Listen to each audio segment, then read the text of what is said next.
Child Hope used to be an international organization, but in 1995, we registered separately in Securities and Exchange Commission as Child Hope Asia Philippines. In 2016, because of the we need to have a foundation in our name, naging Child Hope Philippines Foundation Inc. kami.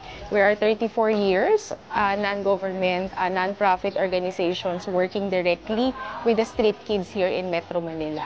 So our banner program is the Street Education and Protection Program, which is a very holistic one because from education to other social welfare services and health and medical services, binibigay namin sa mga bata.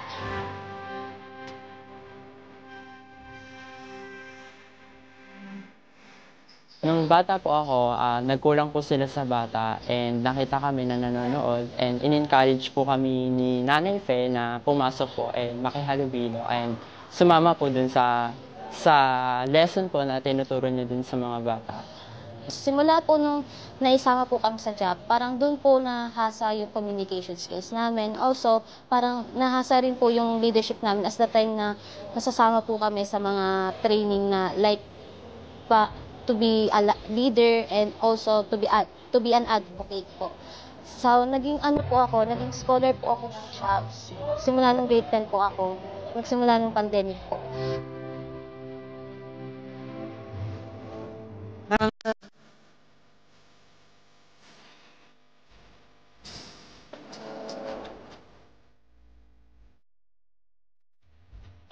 Thank you po. Malaki pong tulong yung mga nabigay niyo po sa amin.